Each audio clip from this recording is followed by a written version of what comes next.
Assalamu alaikum warahmatullah. The constipation is the common case of a day. কোষ্ঠকাঠিন্য বর্তমানে একটা বড় ধরনের সমস্যা। আর এই কোষ্ঠকাঠিন্যর পরিপ্রেক্ষিতে জন্ম নেয় হেমোরয়েডাল ডিসঅর্ডার, অশ্ব, পাইলস। এক একটা এলাকায় এক এক রকমের নামে এটাকে ডাকা হয়। কোনো এলাকায় এটাকে ডাকা হয় কমল বা কম্বল, কোনো এলাকায় এটাকে বলা হয় ওরিশ, কোনো এলাকায় এটাকে বলা হয় পাইলস। হ্যাঁ, এক একটা এলাকায়, এক একটা অঞ্চল ভেদে এক এক রকমের নাম ডাকা হয়। তো আমরা চিকিৎসা বিজ্ঞানের ভাষায় এটাকে হেমোরয়েডাল ডিজিজ বা হেমোরয়েডাল ডিসঅর্ডার বলে থাকি। বাংলায় এটার অর্থ অশ্ব, ইংরেজিতে বলে পাইলস। আগেই বলেছি constipation is the common case of a piles. আর এটা কেন হয়? আগেই কিন্তু আমি বলেছি যে কনস্টিপেশনের পরিপ্রেক্ষিতে হয়। আরও কতগুলা কারণে হতে পারে। যদি বংশগত কারো হেমোরয়েডাল ডিসঅর্ডার থেকে থাকে, দাদা দাদি, নানা নানি, অথবা পিতামাতার যদি কারো এই হেমোরয়েডাল ডিসঅর্ডারের সমস্যা থেকে থাকে, পাইলসের সমস্যা থেকে থাকে, তাহলে কিন্তু আপনারও কিন্তু পাইলস হওয়ার কিন্তু সম্ভাবনা আছে। আর এই পাইলসকে আমরা তিনটে ভাগে ভাগ করে থাকি। এই পাইলসের ভাগগুলোকে সাধারণত ডিগ্রি দিয়ে আখ্যায়িত করা হয়। First degree, second degree, third degree. এই ডিগ্রিগুলোতে আমি পরে আসছি। আর একটু ডিসক্রিপশন দিয়ে নেই। ডিসক্রিপশনের ভিতরে আমি যেগুলো আলোচনা করব তা হলো, এই পাইলসটা এখন বর্তমানে একেবারে জটিল আকারে আমরা চেম্বারে দেখতে পাচ্ছি। তার কতগুলো কারণ। একটা সময় মানুষে আঁশ জাতীয় খাবার খেত, এখন সেই আঁশ জাতীয় খাবার খাচ্ছে না। হ্যাঁ, এখন ফাস্ট ফুড, বিভিন্ন রকমের বার্গার, চিপস, এগুলো খেয়ে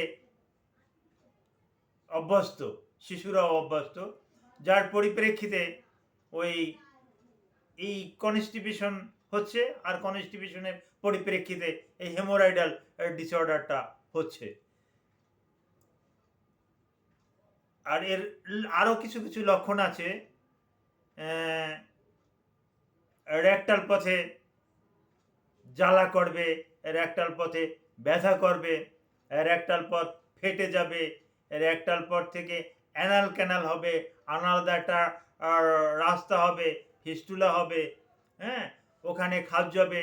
আপনি ওই কমোডে পায়খানা করতে বসলে দেখা যাবে যে কমোড ভরে গেছে রক্তে। হ্যাঁ, ওখান থেকে প্রচুর রক্ত নির্গত হবে। তো আপনার করণীয় কি? আপনার করণীয়, এই ফাস্টফুড জাতীয় খাবার আপনাকে সম্পূর্ণরূপে অ্যাভয়েড করতে হবে। আপনাকে আঁশ জাতীয় খাবার খেতে হবে। আপনাকে প্রচুর পরিমাণে জল খাবার খেতে হবে। আপনাকে প্রচুর পরিমাণে আঁশ জাতীয় খাবার খেতে হবে, ভেজিটেবল খেতে হবে। হ্যাঁ, মাছ, মাংস, বিশেষ করে মাংসের কথা আমরা বলি, এটা যতটা অ্যাভয়েড করে চলা যায় ততটা পাইলসের জন্য কিন্তু, হেমোরয়েডের জন্য কিন্তু, অশ্বের জন্য কিন্তু অত্যন্ত ভালো। তারপরেও মাঝে মাঝে খেতে হবে, ওখানে বেশ কিছু এক্সট্রা প্রোটিন পাওয়া যায়, যার পরিপ্রেক্ষিতে মাংস আমাদেরকে খেতে হবে, কিন্তু সীমাবদ্ধ থাকতে হবে। আর পূর্বে যে আমি বলছি first degree, second degree, third degree, এই ফার্স্ট ডিগ্রি হলে আপনি ওষুধ খেলে চলে যাবে, সেকেন্ড ডিগ্রি হলে ওষুধ খেলে চলে যাবে, থার্ড ডিগ্রি হলে আপনাকে ওষুধে যেতেও পারে, নাও যেতে পারে, আপনাকে অপারেশন করাতেও হতে পারে। আবার পাইলস কিন্তু আবার দুইটা প্রকার আছে, একটা ইন্টারনাল পাইলস আর একটা এক্সটার্নাল পাইলস।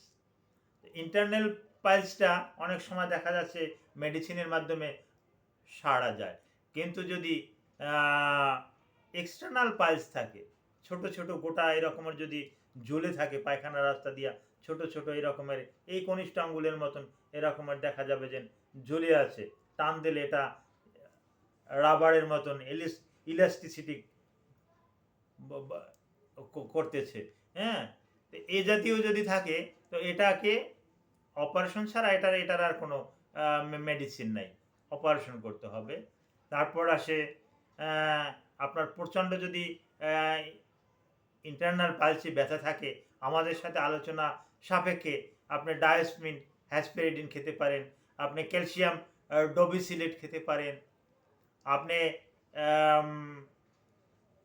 ওই ইন্টারনালে আপনি অয়েনমেন্ট ক্রিম আপনি ব্যবহার করতে পারেন।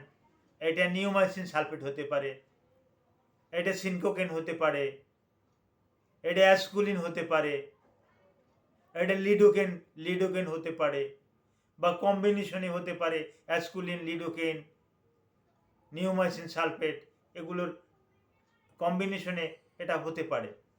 তো আসল কথা হলো আপনারা আমাদের কাছে আসলে আমরা একটা যন্ত্র আছে প্রোক্টোস্কোপ, এই প্রোক্টোস্কোপটা আমরা ওই রেকটালটাকে অনুধাবন করি, ওখানে প্রবেশ করানোর পর আমরা রেকটাল পটটা দেখতে পাই, দেখার পর আমরা বিবেচনা করি যে কি কোন মাপের ওষুধ দিতে হবে, কোন মানের ওষুধ দিতে হবে, কি দিতে হবে, কোন ওষুধটা খাইলে সে ভালো থাকবে, এটা আমরা দেখে তখন একটা সিদ্ধান্ত নেই।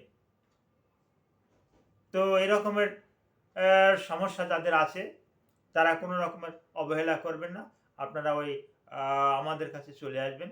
আমাদের কাছে চলে আসলে আমরা আপনাকে সরাসরি দেখে শুনে একটা ভালো একটা সাজেশন দেব। Thank you all.